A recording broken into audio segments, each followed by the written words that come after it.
Bismillahirrahmanirrahim. Assalamualaikum warahmatullahi wabarakatuh. Alhamdulillahirabbil alamin wassalatu wassalamu ala asyrafil anbiya'i imamil mursalin sayyidina wa nabiyyina Muhammadin wa ala alihi wa sahbihi ajma'in. Amma ba'du, fa subhanaka la ilma lana illa ma 'allamtana innaka antal alimul hakim. Allahumma 'allimna ma yanfa'una wanfa'na bima 'allamtana wazidna ilma. Allahumma faqihna fid din wa 'allimna at-ta'wil birahmatika ya arhamar rahimin. Ramadan adalah tamu istimewa yang bagi kita orang-orang yang beriman wajib untuk menghormati tamu. Adalah bagian dari tanda keimanan kita kepada Allah dan hari akhir. Sebagaimana sabda Rasulullah sallallahu alaihi wasallam, "Man kana yu'minu billahi wal yaumil akhiri falyukrim dhaifah." Siapa yang beriman kepada Allah dan hari akhir, hendaklah dia menghormati tamunya. Tentu saja Ramadan, meskipun dia bukan tamu secara fisik, tapi dia adalah tamu yang agung, yang wajib kita sambut. Nah, tentu saja untuk bisa menyambutnya dengan baik, kita perlu persiapan agar pada saat Ramadan datang kita dapat menyambutnya, dapat mengisinya, dapat melayaninya dalam tanda kutip ya dengan optimal. Tentu saja yang utama dari Ramadan adalah saum. Saum secara bahasa artinya al-imsak. Imsak itu artinya menahan diri. Nah, para ulama menjelaskan bahwa definisi puasa atau siam atau saum adalah al-imsaku anil muftirat min tulu'il fajri ila ghurubi syamsi ma'an niyah. Menahan diri dari segala yang membatalkan puasa. Min tulu'il fajri, dari terbit fajar, dari subuh, ila ghurubi syamsi, sampai terbenam matahari maghrib, ma'an niyah, disertai dengan niat. Yang utama memang dari saum adalah al-imsak, menahan diri. Dalam bahasa tasawuf atau ilmu akhlak, tazkiyatun nafs, kita kenal dengan istilah takhliyah.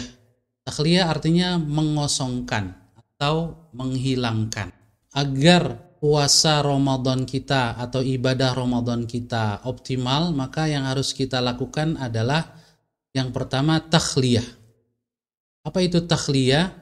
Intinya adalah menjaga hati, pendengaran, penglihatan, juga lisan dan seluruh anggota tubuh kita dari dosa. Inilah separuh dari ibadah saum. Tidak sah puasa kita kalau kita tidak melakukan imsak dari hal-hal yang membatalkan puasa, yaitu makan, minum, dan hubungan suami istri atau hubungan seksual. Tapi juga kita perlu menjaga diri kita dari hal-hal yang membatalkan nilai atau pahala puasa. Jadi kalau secara fikih cukup dengan menahan diri dari makan, minum, dan hubungan seksual atau keluar mani, karena itulah rukun puasa. Tetapi tentu saja kalau kita hanya memperhatikan hal tersebut, kita tidak dijamin mendapatkan pahala puasa. Bisa jadi puasa kita sah, artinya kita tidak perlu qadha di hari lain, kewajiban kita gugur, tapi nggak dapat apa-apa dari puasa kita. Karena kita tidak melakukan takhliyah, menjaga diri kita dari hal-hal yang membatalkan pahala puasa. Karena itu takhliyah juga perlu dilakukan dalam konteks menjaga hati, pendengaran, penglihatan, lisan, dan seluruh anggota tubuh kita dari dosa. Kemudian yang kedua, separuh atau setengah yang kedua agar Ramadan kita optimal, kita harus melakukan yang namanya tahliyah. Kalau tadi takhliyah pakai kha, kalau yang kedua ini tahliyah pakai ha, tulisannya dalam bahasa Arab. Yaitu mengisi hari-hari Ramadan dengan optimalisasi ketaatan, baik ritual maupun sosial. Jadi tahliyah artinya menghiasi diri dengan berbagai perbuatan baik, amal soleh. Jadi kalau tahliyah sifatnya pasif, kita menahan diri. Tapi kalau tahliyah sifatnya aktif, kita melakukan ketaatan secara optimal, baik ketaatan yang sifatnya ta'abbudiyah, ritual, maupun yang bukan ta'abbudiyah, yang ada kaitannya dengan sesama manusia atau hubungan sosial. Kemudian juga agar kita bisa optimal menyambut tamu agung Ramadan, kita harus membuat persiapan. Dan di dalam Al-Quran Allah Subhanahu wa Ta'ala menegaskan bahwasanya membuat persiapan itu salah satu tanda kemauan kuat yang ada pada diri kita. Ketika kita ingin melakukan sesuatu dan kemauan kita begitu besar untuk melakukan sesuatu dengan sebaik-baiknya, maka tanda dari kemauan kuat itu adalah sebelum kita melakukannya, kita melakukan persiapan. Sebagaimana disebutkan di dalam Al-Quran surat At-Taubah, ketika Allah berbicara tentang jihad fisabilillah, Allah berfirman, walau aradul khuruja la a'addu lahu uddatan. Seandainya mereka betul-betul punya iradah, punya keinginan kuat untuk berangkat berjuang, pastilah mereka akan membuat persiapan untuk itu. Jadi meskipun ayat ini konteksnya tentang jihad fisabilillah dalam konteks perang Tabuk, tetapi juga dia bisa menjadi prinsip umum dalam setiap amal soleh yang akan kita lakukan. Kalau kita serius ingin melakukannya, maka kita akan melakukan persiapan. Membuat persiapan untuk mengoptimalisasi bulan Ramadan ini merupakan salah satu tanda bahwa kita serius, bahwa kita punya keinginan kuat untuk berhasil. Seorang murid atau peserta didik kalau serius ingin mendapat nilai yang baik, lulus ujian dengan sebaik-baiknya, dia pasti membuat persiapan. Belajar secara rutin, berusaha memahami soal-soal ujian dan bagaimana jawabannya dan seterusnya. Kalau seseorang serius mau menikah, apalagi membuat target kapan dia menikah, maka dia pasti akan serius membuat persiapan. Begitu juga ketika kita betul-betul ingin optimal dalam menyambut dan melaksanakan ibadah Ramadan, kita pasti membuat persiapan. Yang pertama yang harus kita siapkan adalah persiapan ruhani. Dan ini persiapan yang paling penting, karena yang akan berpuasa dan yang akan melakukan berbagai ketaatan itu hakikatnya adalah jiwa kita. Jasad atau fisik kita hanyalah operator lapangan. Tetapi inti dari ketaatan, inti dari keimanan dan ketakwaan itu adanya di dalam hati dan rohani kita. Karena itu persiapan rohani sangat penting untuk kita lakukan. Yang pertama adalah dengan bertaubat kepada Allah Subhanahu wa Ta'ala dari segala dosa, baik dosa hablum minallah maupun hablum minan nas. Dosa terkait hubungan kita kepada Allah maupun dosa yang terkait dengan hubungan kita dengan sesama manusia. Sebab Ramadan itu adalah bulan yang kita ingin manfaatkan untuk mendekat kepada Allah, sedekat-dekatnya. Dan yang menghalangi, yang paling besar halangan untuk kita bisa melakukan taqarrub kepada Allah adalah adz-dzunub, dosa-dosa. Oleh karena itu bertaubat menjadi sebuah keharusan. Tentu saja taubat ada syarat-syaratnya seperti yang dijelaskan oleh para ulama. Yang pertama adalah menyesal, harus ada penyesalan di dalam hati. Yang kedua, berhenti dari melakukan dosa. Dan yang ketiga, bertekad untuk tidak mengulanginya di masa depan. Kalau dosa-dosanya terkait dengan sesama manusia, syaratnya tambah satu lagi, jadi 4, yaitu menyelesaikan urusan dengan orang yang bersangkutan.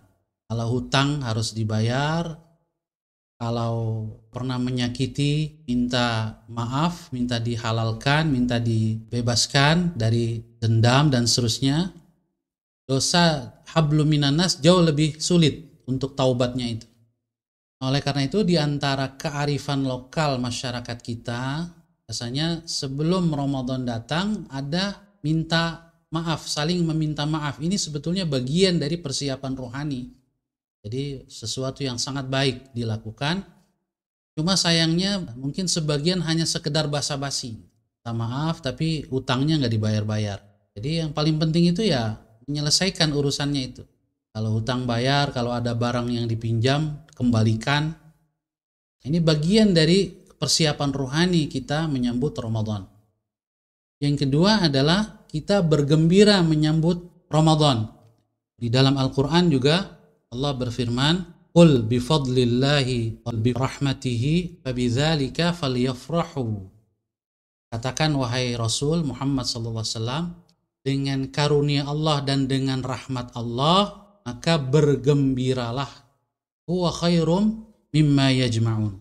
Rahmat Allah itu, karunia Allah itu lebih baik dari apa yang mereka kumpulkan. Apa yang dikumpulkan oleh orang-orang yang tidak beriman berupa kekayaan dunia sebesar apapun, tidak ada nilainya, tidak ada harganya dibanding dengan karunia dan rahmat Allah.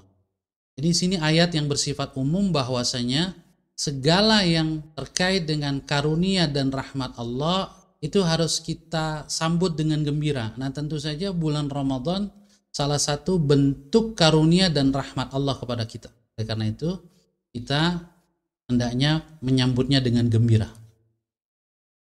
Jadi, al-farah biqudumi Ramadan, kegembiraan dengan kedatangan Ramadan, ini salah satu bentuk persiapan rohani. Nah, tentu saja kegembiraan ini ekspresinya macam-macam ya. Yang penting tidak bertentangan dengan syariat. Kita ekspresikan kegembiraan kita misalnya dengan rumah kita mungkin yang catnya sudah kusam, bisa kita cat. Ya, mungkin kita buat hiasan-hiasan menyambut Ramadan, marhaban ya syahra Ramadan misalnya. Atau stiker-stiker atau tempelan atau apalah namanya ya di lingkungan kita, di masjid dan seterusnya. Ini bagian dari ekspresi kegembiraan menyambut Ramadan. Mungkin di keluarga kita membeli mushaf baru untuk diri kita, pasangan kita, istri atau suami kita, untuk anak-anak agar lebih bersemangat baca Quran atau tilawahnya. Ini bagian dari ekspresi menyambut Ramadan. Bahkan mungkin memberikan pakaian baru misalnya untuk ibadah Ramadan. Jadi pakaian baru itu sebetulnya tidak hanya untuk Lebaran atau Idul Fitri, tapi juga menyambut Ramadan. Tentu saja jika ada kemampuan kita untuk melakukannya. Lalu yang ketiga, menyambut dengan motivasi iman dan kompetisi kebaikan. Ini juga penting. Sebab Rasul dalam hadis menyebutkan, "Man shama Ramadhana imanan wahtisaban, ghufira lahu ma taqaddama min dzambih." Bahwa yang dijanjikan pengampunan dosa yang telah lalu itu adalah yang berpuasa Ramadan dengan motivasi imanan, motivasi iman, wahtisaban, dan hanya mengharap ridha Allah subhanahu wa ta'ala. Di dalam hadis lain Rasulullah SAW bersabda, fa'arullaha min anfusikum khaira. Ketika Ramadan datang, perlihatkanlah kepada Allah segala potensi kebaikan yang ada pada diri kalian. Jadi ini semangat berkompetisi. Fastabiqul khairat. Bukan sekedar rutinitas tahunan biasa saja gitu. Sebab Ramadan tahun ini berbeda dengan Ramadan tahun lalu. Masing-masing Ramadan kita punya peluang untuk memperbaiki diri dan untuk menjadi pemenang.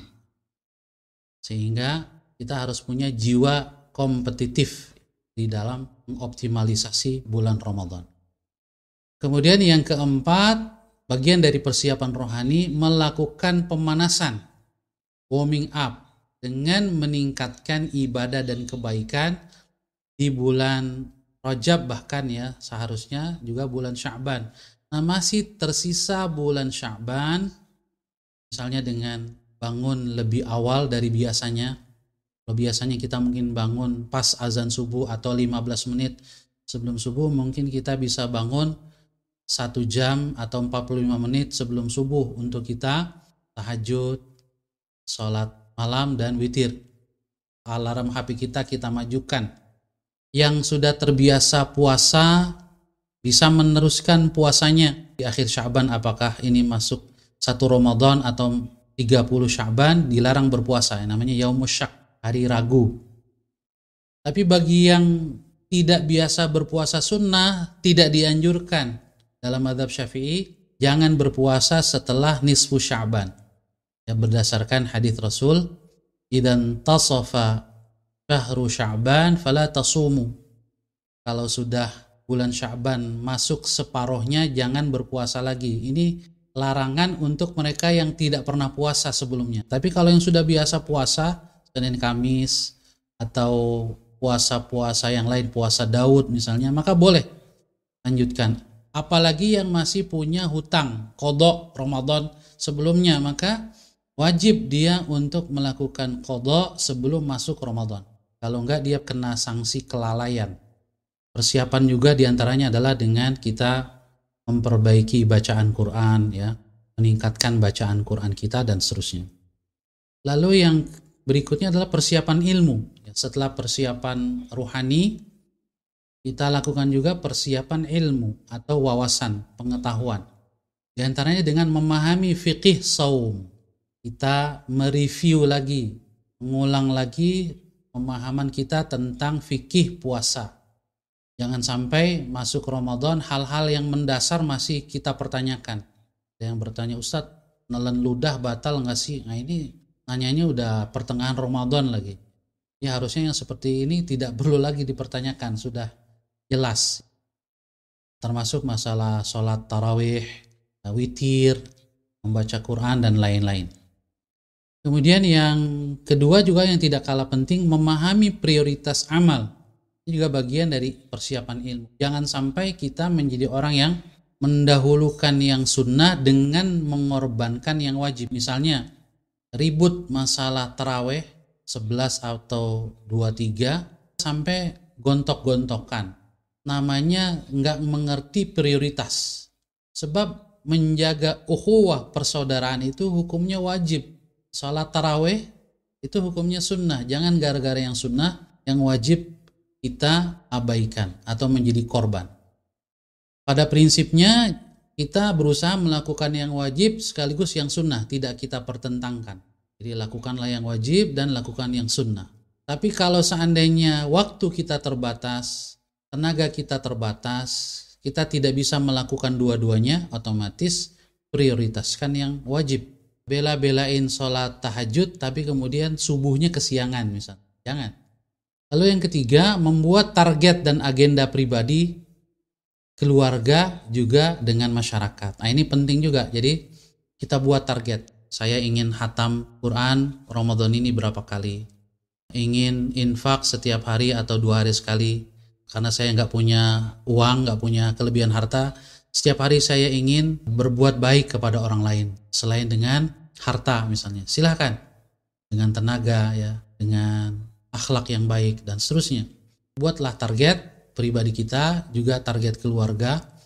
Misalnya target keluarga setiap hari habis sholat subuh tadarus bersama dengan anak dan istri misalnya. Dari jam sekian sampai jam sekian. Ini harus dibuat targetnya. Ditulis, ditempel atau diketik, diprint, ditempel di tempat-tempat yang anak-anak kita bisa melihatnya. Juga target bersama masyarakat. Ini mungkin secara kolektif, ya, sebagai komunitas masyarakat perlu kita buat target, ya, bersama jamaah masjid dan seterusnya. Lalu yang ketiga, persiapan fisik. Intinya adalah menjaga kesehatan. Jangan sampai saat menjelang Ramadan atau di bulan Ramadan kita sakit. Kalau sakit setelah kita berusaha menjaga kesehatan, yaitu sudah, memang tidak perlu disesali. Tetapi kalau kita jatuh sakit, lagi sakit berat gara-gara kelalaian kita tidak menjaga kesehatan, ini tentu saja kita menjadi rugi. Gara-gara kita makan sembarangan, beraktivitas juga tidak terkontrol, sehingga pada saat bulan Ramadan orang lain bisa melaksanakan ibadah dengan baik, kita misalnya malah dirawat di rumah sakit. Ya, na'udzubillah min dzalik. Mudah-mudahan Allah jaga kita dari hal-hal yang seperti itu. Marilah kita menjaga kesehatan dengan sebaik-baik. Kemudian persiapan harta. Kalau kita memiliki rezeki yang cukup untuk keluarga kita dan ada kelebihan, maka ini perlu kita mempersiapkan dana untuk meningkatkan infak di bulan Ramadan. Biasanya yang serius itu menghadapi Ramadan, dia sudah menyiapkan itu sekian bulan sebelum Ramadan, bahkan setahun. Sejak bulan Syawal tahun lalu, Ramadan selesai, Syawal itu dia sudah menabung sedikit-sedikit untuk infak, untuk bisa melakukan berbagai aktivitas sosial di bulan Ramadan yang akan datang. Ada yang seperti itu, luar biasa. Ini menunjukkan keseriusan. Tentu saja bagi yang punya kelebihan harta, meningkatkan infak di bulan Ramadan ini sangat penting. Mengapa? Karena Rasulullah SAW diriwayatkan kana ajwadan nas. Beliau orang yang paling dermawan. Wa kana ajwada ma yakunu fi Ramadan, dan lebih dermawan lagi di bulan Ramadan. Sehingga saking dermawannya karrihil mursalah, seperti angin yang berhembus. Angin yang berhembus itu hampir setiap orang merasakannya, hembusan angin itu. Begitulah gambaran kedermawanan Rasulullah sallallahu alaihi wasallam. Seluruh orang yang berada di lingkungannya merasakan kedermawanan beliau. Yang berikutnya adalah pada saat sudah masuk Ramadan, maka hanya dua yang bisa kita lakukan untuk optimal, yaitu mujahadah, kesungguhan kita, keseriusan kita dalam beramal, dan yang kedua adalah doa. Sebab doa ini bagian dari yang penting, yang makbul di bulan Ramadan. Nah, ini diantara mujahadah ini saya bacakan saja. Bergaul akrab dengan orang-orang saleh, saling mengingatkan, karena kita pasti lupa, pasti lalai. Itulah pentingnya kita berjamaah, berkawan dengan orang-orang yang soleh itu. Memperhatikan prioritas dan keseimbangan amal. Jangan juga berlebihan, terlalu semangat berlebihan di awal Ramadan, kemudian sakit jadinya. Jangan, tapi jaga ritme semangat kita. Usahakan puncak semangat dan puncak ibadah kita itu ada pada akhir Ramadan, 10 hari terakhir. Mengatur ritme Ramadan itu diharapkan pada 10 hari terakhir, itulah puncak semangat kita, puncak mujahadah kita, sebagaimana yang dicontohkan oleh Rasulullah Sallallahu Alaihi Wasallam. Lalu juga tidak kalah penting menghadirkan niat ibadah dalam aktivitas yang mubah. Ini kelebihan ajaran Islam, di mana aktivitas yang tidak bernilai pahala dengan niat yang benar, maka aktivitas itu menjadi berpahala, bernilai ibadah. Makan kita bernilai pahala kalau kita niatkan untuk memperkuat ibadah. Alhamdulillah kalau puasa itu sahur pasti berpahala. Juga saat tidur, sebelum tidur kita niatkan tidur kita supaya bisa bangun segar untuk beribadah kepada Allah. Ini semua kalau kita niatkan, hadirkan niat. Juga di siang hari bekerja dalam rangka memenuhi perintah Allah, menghidupi keluarga supaya tidak menjadi beban masyarakat. Maka kalau itu kita niatkan, seluruh aktivitas kita bisa bernilai ibadah di sisi Allah Subhanahu wa ta'ala. Para ulama mengatakan al-wasailul mubahat laha ahkamul maqasid. Perbuatan yang sekedar sarana hidup, yang mubah-mubah saja, tidak bernilai pahala dan juga tidak bernilai dosa, dia bisa bernilai sesuai dengan tujuan. Kalau tujuan kita menggunakan sarana itu untuk ibadah, maka penggunaan sarana itu juga bernilai ibadah. Lalu kita lakukan evaluasi setiap hari. Evaluasi antara rencana dan target yang sudah kita buat dengan realisasinya hari itu. Apakah sudah sesuai target atau melampaui target, alhamdulillah, atau kurang. Nah, kalau ada perbuatan dosa atau kelalaian kurang mencapai target, bagusnya kita tutupi dengan aktivitas lain yang kira-kira nilainya sebanding. Misalnya, wah saya ternyata target tilawah hari ini 3 juz misalnya nggak tercapai. Hari itu juga kita kalau bisa menggantinya. Mungkin kita ganti dengan infak. Malam-malam mungkin kita keluar cari mungkin pengemis atau orang ini yang memerlukan, kita berikan kepadanya infak semampu kita. Atau kalau kita ingin transfer, mungkin kita cari siapa kawan kita yang sedang memerlukan bantuan, baik untuk dirinya atau untuk yayasannya, lembaganya, kita bisa transfer malam itu sebagai qadha atau menutupi kekurangan target kita pada hari itu. Misalnya, ini luar biasa kalau bisa kita lakukan, sebagaimana Umar bin Khattab, gara-gara ketinggalan sholat asar berjamaah, beliau sampai menginfakkan kebunnya. Dan juga diriwayatkan dari sahabat yang lain juga demikian. Meninggalkan semua yang membatalkan dan merusak nilai puasa. Ini juga penting. Di semua hal yang bisa membatalkan puasa, termasuk yang merusak pahala puasa, ini kita tinggalkan. Dusta, kata-kata kasar, betul-betul kita tinggalkan. Melaksanakan semua yang wajib dan berusaha menjaga yang sunnah. Mendahulukan yang wajib jika tidak bisa melakukan yang wajib dan sunnah sekaligus. Tilawah dan tadabur Al-Quran. Ibadah sosial dan memberi manfaat. Caranya memberikan makanan berbuka kepada orang yang berpuasa. Kita juga memberi sahur. Mengoptimalkan doa dan meningkatkan kualitasnya. Melakukan amal yang menyatukan kaum muslimin dan menghindarkan amal yang memicu perpecahan. Saya pikir ini beberapa hal yang bisa kita usahakan untuk bisa mengoptimalkan ibadah Ramadan. Wallahu a'lam bishawab.